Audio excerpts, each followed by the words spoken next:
Welcome to all of you at this platform of Sarang group. इस sequence में मैं ओम प्रकाश गिरी आज बायोलॉजी के चैप्टर पुष्पी पौधों में प्रजनन के नेक्स्ट पार्ट में एंट्री कर रहा हूँ, जहाँ की हम मादा जननांग पुष्प के फ्लावर के मादा जननांग की बात करूँगा। इसकी संरचना को हम समझेंगे और इसके बारे में जानने का प्रयास करेंगे। तो in case of the bisexual flower, जहाँ पर कि नर जनन अंग है और मादा जनन अंग है, या उस केस में भी जहाँ की फ्लावर में सिर्फ फीमेल रिप्रोडक्टिव पार्ट है, यानी कि मादा जननांग है। तो मादा जननांग इंग्लिश में गाइनोसियम शब्द है, जो इस हिंदी में हम स्त्री केसर यूज कर रहे हैं, अंग्रेजी में दैट इज द गाइनोसियम। तो ये गाइनोसियम या मादा जननांग जो है, इसकी संरचना कैसी है, इसके कौन कौन से पार्ट्स हैं, क्या इनका रोल है किस स्ट्रक्चर का, इसकी बात हम करेंगे। तो गाइनोसियम या स्त्री केसर ये बहुत सारे कार्पल्स या पिस्टिल और कार्पल्स से मिलके बना है। पिस्टिल या कार्पल की संरचना जो है या कार्पल, ये संरचना या तो एक ही होगी या बहुत होगी। ठीक है, क्लियर। एक गाइनोसियम में कार्पल या की संख्या एक ही होगी या एक से ज्यादा भी हो सकती है। तो जहां पर कार्पल की संख्या एक है, 1, ठीक, जहां पर एक है, तो वो कंडीशन कहा जाता है मोनोकार्पेलरी। मोनोकार्पेलरी कंडीशन है, और इस मोनोकार्पेलरी कंडीशन में एक ही पिस्टिल होगा। जैसे एक एग्जांपल हमारे लिए है हिबिस्कस फ्लावर, हमारे लिए बहुत ज़्यादा एक्सपेरिमेंटल पुष्प है, फ्लावर है, गुड़हल का पुष्प। तो वो मोनोकार्पेलरी है, जहां पर कि एक संरचना कार्पेल की है और इस एक संरचना में ही कंप्लीट इसकी बनावट हो जाती है, जहां पर कि स्टिग्मा, स्टाइल और ओवरी, ये तीनों पार्ट्स इसके एक ही साथ होंगे। इसको हम डिटेल करेंगे अभी बाद में, पहले ये देख लेते हैं मोनोकार्पेलरी कंडीशन। दूसरी कंडीशन वो हो गई एक से ज्यादा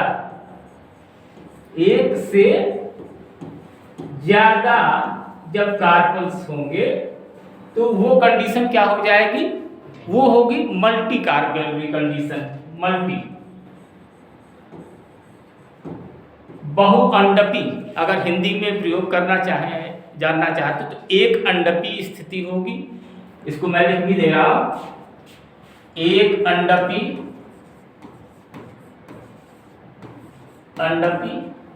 और ये मल्टी कार्पेलरी बहुअंडपी।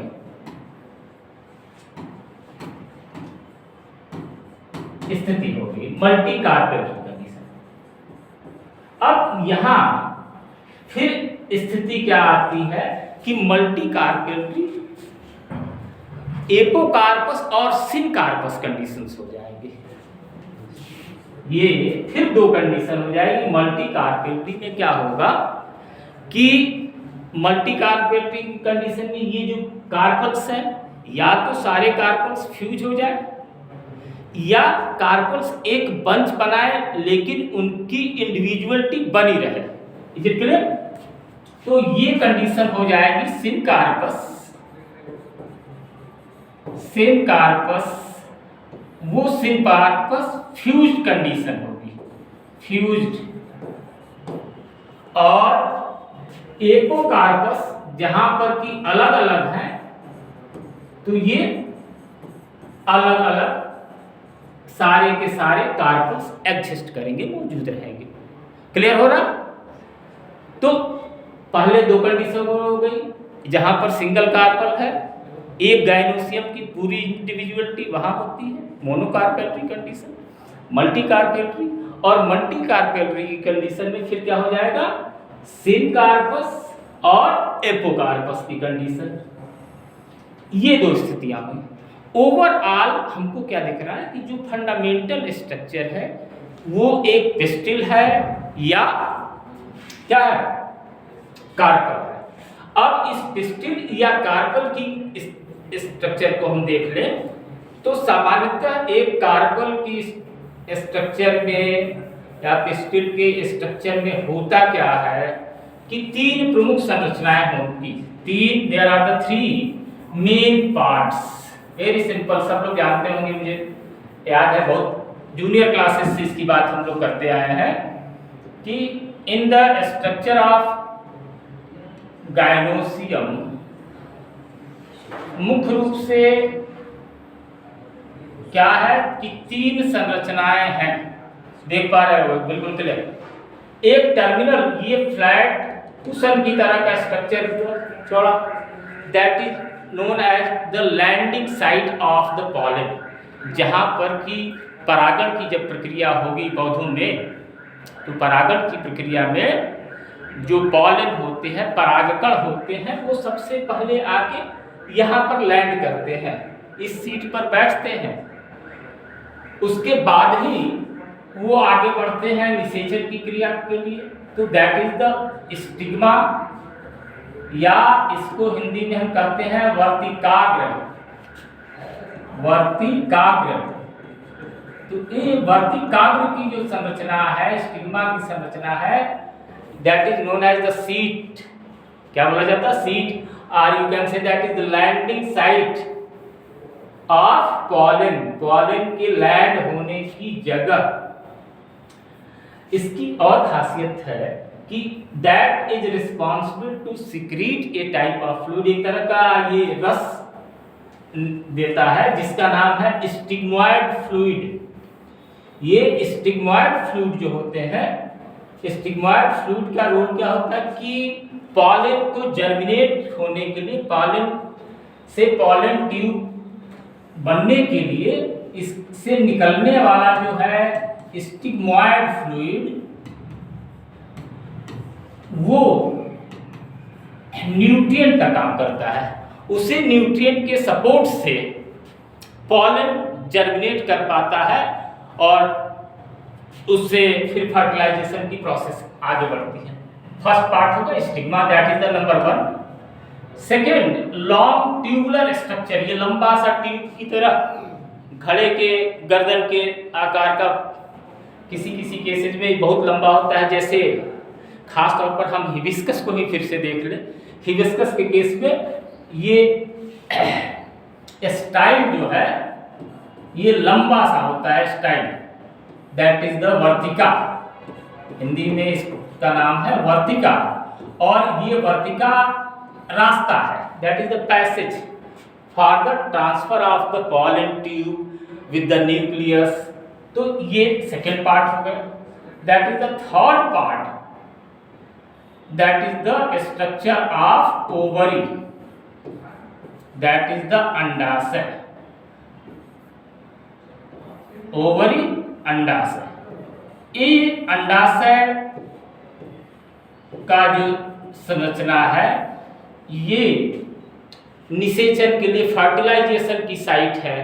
और ये हम यही याद कर लें, ovary that develop into the structure of fruit after the fertilisation, and और इसके अंदर जो संरचना प्रेजेंट होगी, that is the structure of the ovule. अब ये ओव्यूल एक हो सकती है या बहुत सारी होगी, और ये ओव्यूल नाम की जो संरचना होगी जो कन्वर्ट होगी, that is in the structure of the seed, बीज। बीज और ये ओव्यूल जो है बीजांड, ओवरी अंडाशय बीजांड। अब ये बीजांड कैसे बना, इसमें हम ऊपर हेडिंग में लिखे हैं स्त्री की गायनोसियम को तो हमने देखा था। अब इस बीजांड की बात होगी कि ये ओवरी और बीजांड का क्या रिश्ता है। तो इस ओवरी के अंदर या तो एक, जैसे हम आम का एग्जाम्पल ले लें, नीम का एग्जाम्पल ले लें, महुआ का एग्जाम्पल ले लें, जहाँ पर कि सामान्य तौर पर हमको एक फल दिखाई पड़ता है और उसी एक फल में एक बीज दिखाई पड़ता है। तो उस स्थिति में एक ओव्यूल होगा, सिंगल ओव्यूल होगा। लेकिन उस कंडीशन में जहाँ पर कि बहुत सारे बीज हैं, अमरूद का ले लें, अनार का ले लें, संतरे का ले लें, पपीते का ले लें, ये सारे एग्जाम्पल्स हैं जहां पर कि बहुत सारे बीज हमको दिखाई पड़ते हैं एक फल के अंदर। तो वो कंडीशन हो जाएगी, क्या होगी, मल्टीपल ओव्यूल्स है। अब ये ओव्यूल्स या जो बीजांड है इस अंडाशय के अंदर कैसे जुड़े हुए हैं, जिसकी बात हम लोग क्लास 11th में कर चुके हैं। फिर इसको हम बहुत ज़्यादा रिपीट नहीं करेंगे, थोड़ा सा इस पर आते हैं। तो इस अंडाशय के अंदर बीजांड का होना, ओव्यूल्स का होना, that is known as the placentation. इसको एक टर्म दिया जाता है जिसको हम बोलते हैं प्लेसेंटेशन। इनकी स्थिति ये मार्जिनल, एक्सियल, इस तरह के डिफरेंट तरह के प्लेसेंटेशन हमने पढ़ा था क्लास 11th में। तो उस चीज को हम नहीं रिपीट करेंगे, आप रिव्यू करिएगा। प्लेसेंटेशन क्या है process, that is the process of the arrangement of the ovules in the ovary. अब ये प्लेसेंटेशन में ये प्लेसेंटा के द्वारा, प्लेसेंटा के पर ये सारे ओव्यूल्स कनेक्टेड हैं। ये एक स्ट्रक्चर हम लोगों ने एक आइडियल ओव्यूल का स्ट्रक्चर लिया है।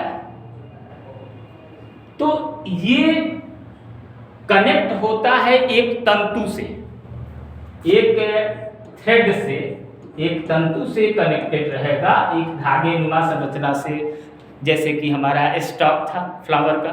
तो यहाँ पर भी एक स्टॉक ही है, that is known as the funicle. इस तंतु का नाम है फ्यूनिकल। इस फ्यूनिकल के द्वारा ओव्यूल ओवरी के साथ जुड़ा है। ये ओवरी हो गया, ओवरी के अंदर ओव्यूल है, ये ओव्यूल कनेक्ट है किससे, तो फ्यूनिकल के द्वारा। ठीक, ये फ्यूनिकल इसको जोड़ने वाली कनेक्टर है, जिससे कि एक ये ओवरी के अंदर ओव्यूल जुड़े हैं। जहां पर ये ओव्यूल ओवरी से कनेक्ट होगा वहां पर एक स्पॉट, एक डिप्रेशन टाइप का स्ट्रक्चर होगा थोड़ा सा, that is known as the structure of the hilum. ये डिप्रेशन एक होगा, इंडिकेट करेगा जहां पर कि ये जुड़ा हुआ।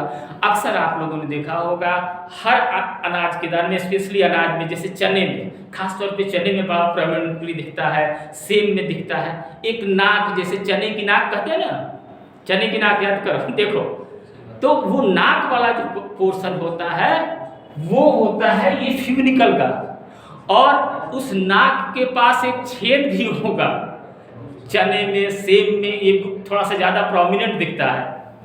तो जो नाक वाली संरचना है वो माइक्रोपाइल है, वो परसिस्ट कर जाता है। इस पर हम लोग आगे और डिटेल में बात करेंगे। ये माइक्रोपाइल और ये हाइलम, ये दोनों संरचनाएं ऑलमोस्ट सीड में उसके साथ दिखाई पड़ती रहती हैं। ये कनेक्शन हो गया फ्यूनिकल। ओके, फ्यूनिकल से आगे बढ़ते हैं। अब फ्यूनिकल के आगे जब बढ़ रहे हैं तो एक सामान्य ओव्यूल के संरचना में जो स्ट्रक्चर बनता है उसमें दो लेयर बड़े प्रोमिनेंट होते हैं, दो परतें होती हैं, वह outer integument and the inner integument.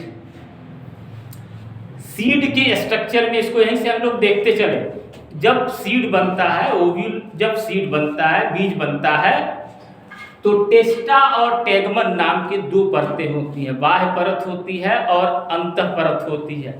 बाह्य परत जो कलरफुल होगी, ग्रेइश ब्राउनिश कलर होती है, अंदर वाली कलर जो मेम्ब्रेनस लेयर होती है, क्लियर है ना। तो ये दोनों परतें क्रमशः ये होती हैं आउटर इंटेगुमेंट और इनर इंटेगुमेंट। आउटर इंटेगुमेंट बन जाता है टेस्टा और इनर इंटेगुमेंट जो हो जाता है वो बनता है टेगमन, जो दोनों कलेक्टिवली मिलके सीड कोट कहे जाते हैं। इसके बाद बहुत यूजफुल और न्यूट्रिटिव संरचना होती है, जो कि संरचना कही जाती है न्यूसेलस। न्यूसेलस मुख्य रूप से अगर हम कहें तो कोई खराबी नहीं होगी कि ये खाना खजाना है। क्या है? खाना खजाना। वहां पर भोजन का भंडार है, क्योंकि उसी भोजन के भंडार के केंद्र में एक नए जीवन की संरचना बनने जा रही है। ये तो हमने बना के रख लिया है हम एम्ब्रियो सैक को। एक्चुअल में इनिशियल स्टेज में ये एम्ब्रियो सैक इस फॉर्म में एग्जिस्ट नहीं होता, ऐसा नहीं दिखाई पड़ता है। इसमें न्यूसेलस के सेंटर में ये न्यूसेलस का इलाका है। अब ये न्यूसेलस क्या है? न्यूट्रिटिव मास है। अब इसमें डिवाइडिंग सेल्स होंगी जो कि रैपिड डिवीजन कर सकती हैं, वो होंगी माइक्रोस्पोर सेल्स। ये कोष का डेवलपमेंट होने जा रहा है अभी, लेकिन है नहीं। मेगा माइक्रो एमएमसी, शार्ट में आप कहो एमएमसी, मेगा मैक्रोस्पोर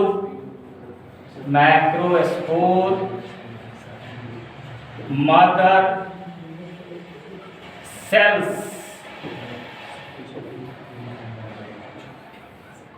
या simply macrospore mother cells, mega macrospore mother cells का दीर्घ मात्र कोशिकाएं,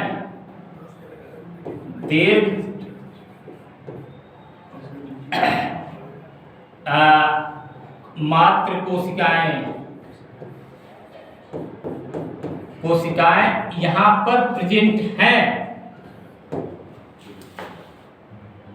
ठीक है। तो अब ये कोशिकाओं का अब विभाजन शुरू हो। Is it clear? Are you getting? तो इनका विभाजन कहां शुरू होता है? ये बिल्कुल सेंटर में नहीं होगा। हमने सेंटर में डायग्राम बना लिया, इसका मतलब ये नहीं होगा, इसको आप हमेशा ध्यान रखना। इनका विभाजन मुख्य रूप से इस माइक्रोस्पोर के साइट में होगा, इसके पास में होगा। ठीक है। अब यहां पर एक cell MMC, megaspore mother cell या मैक्रोस्पोर मदर सेल, आप दोनों टर्म यूज कर सकते हो, मेगास्पोर मदर सेल या मैक्रोस्पोर मदर सेल। अब ये मैक्रोस्पोर मदर सेल्स में डिवीजन शुरू होगा। जिस तरह से डिवीजन या डिविजन्स, कोशिका विभाजन, जिस तरह से हम लोगों ने बात किया था माइक्रोस्पोर मदर सेल में पॉलन फॉर्मेशन के केस में, उसी तरह यहाँ पर भी एमएमसी का डिवीजन होगा। मेगास्पोर मदर सेल्स जो है ये डिवाइड हो गई और इससे मेगास्पोर्स बनेंगे, लेकिन इनका जो डिवीजन होगा वर्टिकल होगा, वर्टिकल डिवीजन होगा। और इस वर्टिकल डिवीजन में कुछ इस तरह से लेंथ वाइज यहां पर भी हम देख लेते हैं। इस न्यूसेलस के अंदर डिवीजन होना शुरू हुआ। अब जब डिवीजन होना शुरू होगा तो इसमें से 4 डॉटर सेल्स बनेंगी, 4 कोशिकाएं बनेंगी लॉन्गिट्यूडिनल।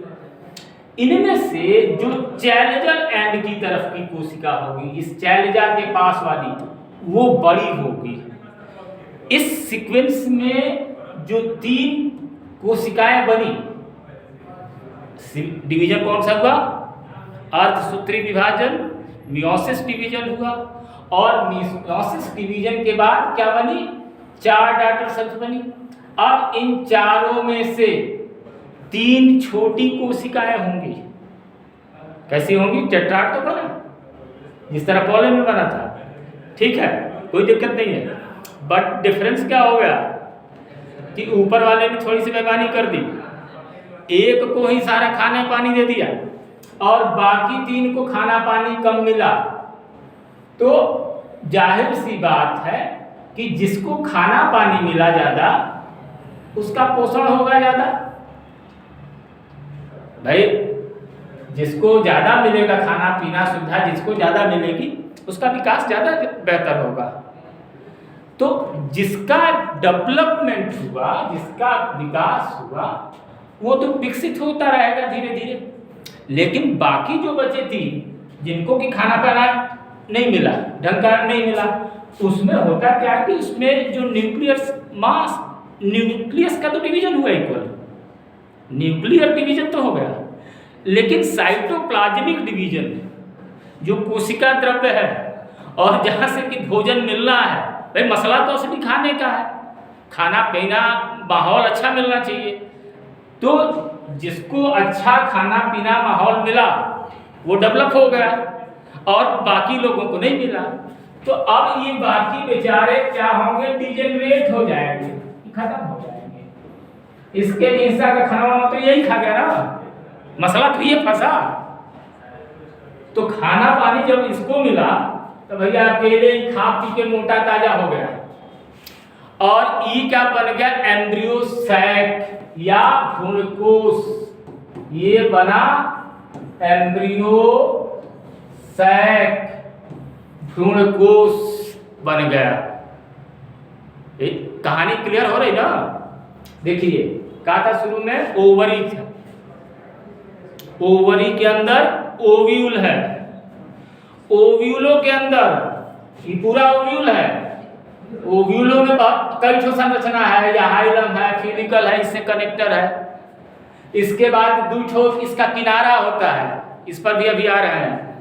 एक छेदा वाला हिस्सा, जिधर से इसमें हवा पानी खाना कुछ आ सकता है। अरे वो तो फाइनली जब फर्टिलाइजेशन होना होगा तो मुख्य रूप से पॉलन ग्रेनवाओं भी इसी से आता है। पॉलन ग्रेन का भी रास्ता यही होता है, मतलब पॉलन ट्यूब का, पॉलन ग्रेन कैसे डायरेक्ट आएगा? पॉलन ट्यूब घुसेगा मुख्य रूप से, उसका भी कई रास्ता है। तो एक माइक्रोपाइल, लेकिन मुख्य रूप से रास्ता दरवाजा यही है, माइक्रोपाइल या माइक्रोपाइलर एंड। इसको अब इस किनारे को कहते हैं माइक्रोपाइलर एंड। दूसरा वाला किनारा जो है ये चैलेंजर एंड है। हमारी किताब में लिखा है कैलाजा, कलाजा हम नहीं पढ़ पाते हैं, लेकिन हम सीधा सीधा तुमको बता रहे हैं। चैलेंजा, CHALAZA, चैलेंजा, तो चैलेंजर एंड है। तो चैलेंजर एंड की तरफ एम्ब्रियो सैक का डेवलपमेंट हो गया, पक्का हो गया ना। अब जब यहाँ एंड पर इसका डेवलपमेंट हुआ, अब एम्ब्रियो सैक आ गया। अब एक कहानी और समझ लो थोड़ा सा। अब उस कहानी को समझने के लिए हमको 2-3 नाम बस याद रखना है। एक तो फ्यूनिकल हो गया, एक तो फ्यूनिकल है, डंडल, फ्यूनिकल डारी हो गया, फ्यूनिकल डार। उस फ्यूनिकल के रेफरेंस में 2 चीज है, एक चैलेंजा, एक माइक्रोपाइल। एक कंडीशन क्या होती है कि जब ये माइक्रोपाइलर एंड चैलेंजा सब एक ही डायरेक्शन में पड़े हैं, ऐसे बुझा रहा कि जल दे रहे हैं। जब जल देने वाली कंडीशन में है तो ये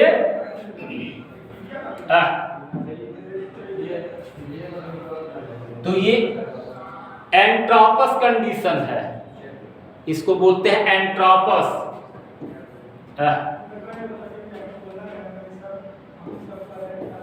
एंट्रोपस POUS एंट्रोपस कंडीशन बोलते हैं।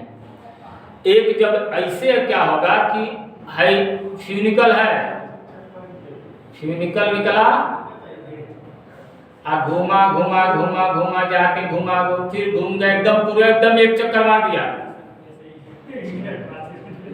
तब इस डायरेक्शन में इस फ्यूनिकल वगैरह हो गया, माइक्रोपाइलर एंड आ गया जी।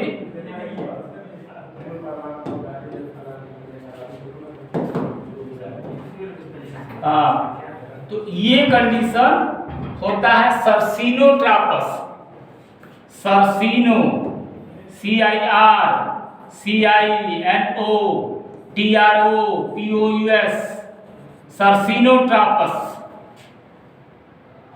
जो मुख्य रूप से मतलब बहुत सारा पौधों में जो पाया जाता है, फ्लावर में जो कंडीशन होती है, जिसमें हम देख रहे हैं ना कि फ्यूनिकल यहाँ है और फ्यूनिकल के डायरेक्शन में चला गया है क्या, माइक्रोपाइलर एंड, और चले जा उसके उल्टा साइड में चला गया, इसको कहते हैं आर्थोट्रापस। ये का कंडीशन क्या है, आर्थोट्रापस। आर्थोट्रापस है, ठीक है। एक कंडीशन और बहुत पॉपुलर है, बकुली जैसा हो गया है। बकुली देख जानते हैं ना, बकुली जैसा हाई से 90 डिग्री के एंगल पे चला गया, ठीक है। तो जब 90 डिग्री के एंगल पे चला गया तब क्या गया, हेमीट्रोपस कंडीशन हो गया। कई ठो कंडीशन है, बहुत ज्यादा कंडीशन है, लेकिन ये मुख्य 4 कंडीशंस हैं। किसके रेफरेंस में, तो फ्यूनिकल का, माइक्रोपाइल का और चैलजा का रिलेशन कैसा है, किस एंगल पर ये एग्जिस्ट करते हैं। लेकिन मोस्ट कॉमन जो है हमारा ये वाला है प्यारा सा आर्थोट्रापस। इसी को ज्यादातर बुक में देखोगे, कभी उल्टा सीधा इसका डायरेक्शन देखना तो घबराना नहीं, सब वही है। अलग अलग टाइप के फ्लावर्स में अलग अलग कंडीशन में अलग अलग तरह का दिखाया गया है, ठीक है। तो अब थोड़ा सा अब आ जाते हैं कहाँ पर, एम्ब्रियो साइट में चलते हैं। एम्ब्रियो साइट में भी बहुत कमाल है। एम्ब्रियो साइट में कमाल क्या होगा, अब देखो, एक तो एम्ब्रियो साइट है या एक तो एम्ब्रियो साइट है, उसमें न्यूक्लियस कब होगा, एक तो एक न्यूक्लियस है। एक तो जब न्यूक्लियस है तो एक कोशिका में सामान्य तौर पर हम लोग क्या पढ़ते हैं कि सामान्यतः एक कोशिका में उसके अंदर तो अब आते हैं देखें हम लोग एम्ब्रियो सैक या भ्रूणकोश की कहानी। एक ये भ्रूणकोश है, अब इस एक भ्रूणकोश में एक केंद्रक है, इसको रंगीन बना देना, हाँ है। तो एक भ्रूणकोश में एक केंद्रक है भाई, ठीक है। लेकिन इसमें क्या होगा कि 3 बार सक्सेसिव डिवीजन होगा, 3 बार लगातार विभाजन होगा। और उस लगातार विभाजन, अच्छे एक बात और है, हाउ जो मियोसिस वाला काम था वो यहाँ खत्म हो चुका है, ये मियोसिस हो गया है, एम्ब्रियो साइट बना तो कैसा हो गया, हैप्लॉइड हो गया इसका न्यूक्लियस। अब इसमें क्या होगा, इसमें 3 सक्सेसिव डिवीजन होगा। जब 3 को सक्सेसिव डिवीजन होगा तब क्या होगा, अंदाजा लग जा रहा है। एक डिवाइड होगा तो 2 कोशिका बना, चलो 2 स्ट्रक्चर बन के कोशिकाएं भी हैं और केंद्रक भी है। अभी आते हैं तो जब लास्ट में बनाएंगे तो पता चल जाएगा क्या मसला है। 1 से 2 होगा, एक डिवीजन होगा, पहला डिवीजन। 2 से फिर कितना हो जाएगा, 4 को, दूसरा का डिवीजन, ठीक है, बात क्लियर हो रही ना। फिर तीसरा का बार डिवीजन होगा, तीसरा डिवीजन होगा। जब तीसरा डिवीजन होगा तो कितना होगा, अब है 2 ठो है तो ये 2 दूनी 4 हो जाएगा, यो 2 दूनी 4 हो जाएगा, ठीक है। तो कितना हो गया कुल 8 ठो इसमें संरचनाएं बन गई। कितनी हो गई 8। ये याद रखना है, जब एम्ब्रियो सैक भ्रूणकोश बन मैच्योर होगा, मतलब परिपक्व जब होगा, तैयार होगा, तो तैयार किस काम के लिए, तो अभी निषेचन करना है इसको, फर्टिलाइजेशन तो यही होगा ना आगे, फर्टिलाइजेशन इसी के अंदर होगा, इसी के एम्ब्रियो सैक में होना है फर्टिलाइजेशन, निषेचन, निषेचन के पहले परागण होगा, पॉलिनेशन होगा। लेकिन जो फाइनल होना है वो फाइनल कहाँ होना है, तो एम्ब्रियो सैक में होना है, ठीक है, तो भ्रूणकोश में। तो अब इसको थोड़ा सा बड़ा बना दें। अब ये हो गया हमारा भ्रूणकोश।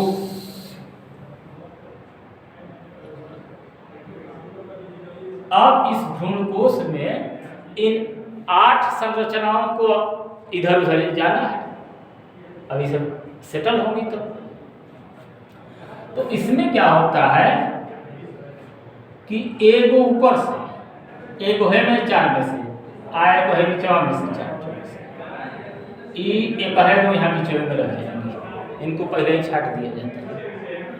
तो 2 ठो यहाँ यहीं रह गई पीछे में, 3 ठो उधर चली गई ऊपर,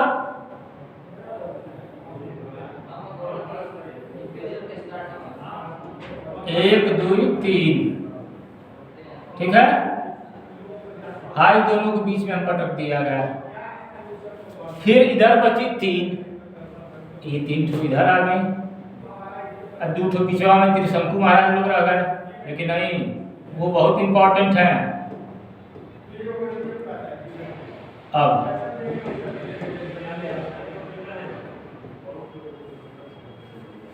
ये 3 जो ऊपर चली जाएंगी, इनको एंटीपोडल, इन तीनों को मिला एंटीपोडल सेल्स कहते हैं, एंटीपोडल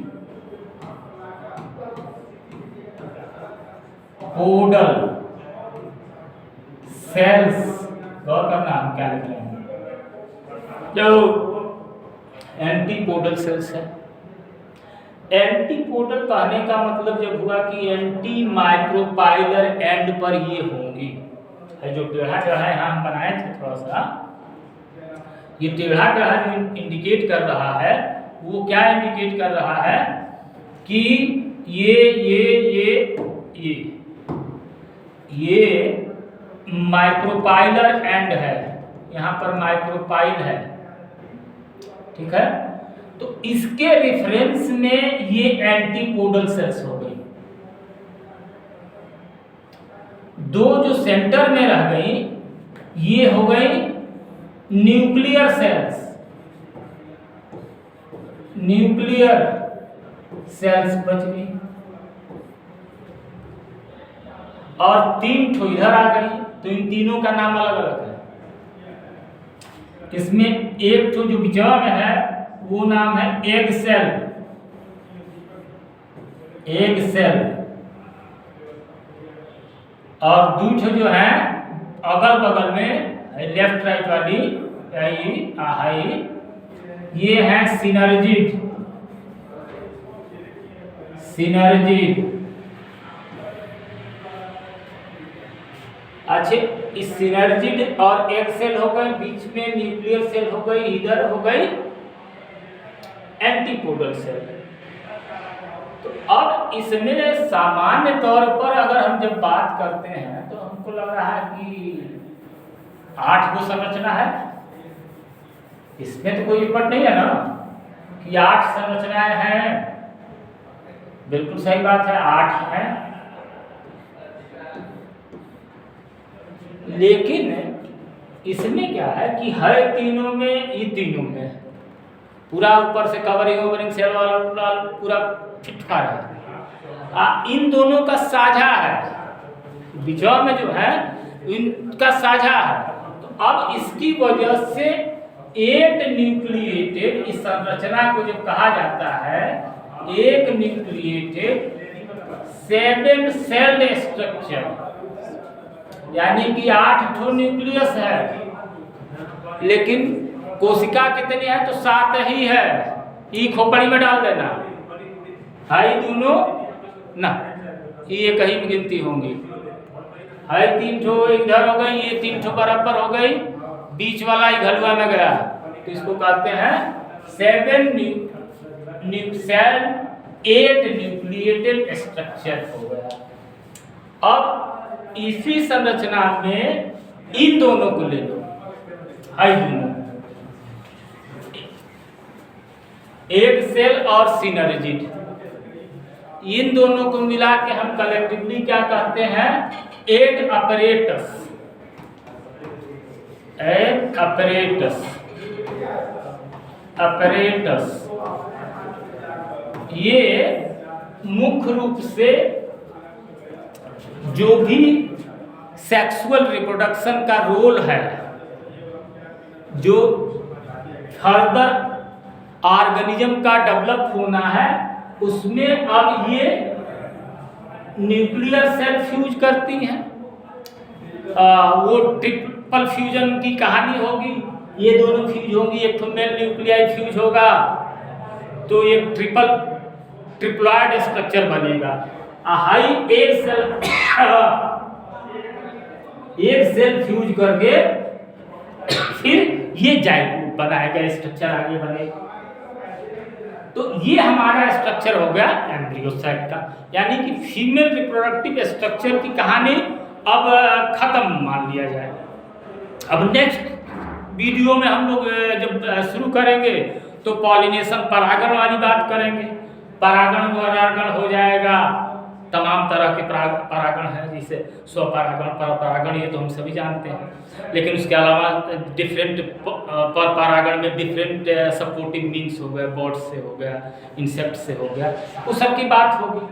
तो उनके बाद जब होगा फाइनली क्या होगा, तो फर्टिलाइजेशन होगा। तो फर्टिलाइजेशन यहीं पर आके होगा, यही सेंटर है। उसकी बात हम लोग फिर नेक्स्ट वीडियो में करेंगे, ठीक। ये स्ट्रक्चर एक बार फिर से थोड़ा सा देख लेते हैं फट से। फ्यूनिकल डंटल इससे जुड़ा हुआ है, हाइलम है इससे जुड़ा हुआ, ये हमारा स्ट्रक्चर हो गया। कौन, तो ओव्यूल का स्ट्रक्चर। ओव्यूल का स्ट्रक्चर कहाँ होता है, तो ओवरी के अंदर में होता है। ओवरी के अंदर में कहाँ पर होता है, तो एक प्लेसेंटा, एक थाली खूब बढ़िया से उसके लिए जगह बना होता है, तो उस प्लेसेंटा में अरेंज होते हैं। अलग अलग तरह का प्लेसेंटेशन होता है। तो प्लेसेंटा में ये फ्यूनिकल से कनेक्ट है। फ्यूनिकल जहाँ पर जुड़ा हुआ, वहाँ पर एक स्कार लाइक स्ट्रक्चर होता है जिसको कि हाइलम बोलते हैं। और इस स्ट्रक्चर ऑफ ओव्यूल में ये फ्यूनिकल आके टर्मिनेट होता है। तो जब टर्मिनेट होगा तो इसमें 2 एंड बन जाएंगे, एक माइक्रोपाइलर एंड होता है, दूसरा चैलेंजर एंड होता है। माइक्रोपाइलर जो खुला हुआ रास्ता जो है वो माइक्रोपाइलर एंड है, उसके ठीक अपोजिट में चैलेंजर एंड होता है। ये दोनों एंड कभी एक साथ नहीं होते हैं, अब हमेशा एक दूसरे से 90 डिग्री के एंगल पर रहेंगे, ऑलमोस्ट मैक्सिमम। और इन्हीं के रेफरेंस में हम एट्रापस, एंट्रापस, आर्थोट्रापस, सर्सिनोट्रापस वाली बात की। इन अंदर वाले स्ट्रक्चर में जब हम आते हैं तो 2 लेयर होती हैं, आउटर इंट्यूगमेंट और इनर इंट्यूगमेंट है। आउटर और इनर इंट्यूगमेंट के बीच में जब घुसते हैं तो खाना खजाना है, न्यूसेलस है। न्यूसेलस के अंदर एम्ब्रियोसाइट पहले से रही है, लेकिन डेवलपमेंट जो होगा उसी न्यूसेलस के सेंटर में होगा। शुरुआत इसकी जो होगी माइक्रोपाइलर एंड से होगी, लेकिन फाइनली एक जो सेल जो डेवलप करेगा, सरवाइव करेगा, वो चैलेंजर एंड की तरफ होगा और वो इन फ्यूचर एम्ब्रियोसाइट बनेगा। एम्ब्रियोसाइट में शुरू में एक ही सेल होगा उस सेल में 3 बार फिर विभाजन होगा। उसके पहले कौन सा विभाजन? समसूत्री विभाजन। और सूत्री वाली कहानी खत्म हो गई, समसूत्री वाली विभाजन। और समसूत्री वाली जब विभाजन हुई तो 8 कोशिकाएं बनी। 8 कोशिकाएं बनने के बाद एम्ब्रियो सैक हमारा रेडी हो गया। ठीक, okay, that's all, thanks for today.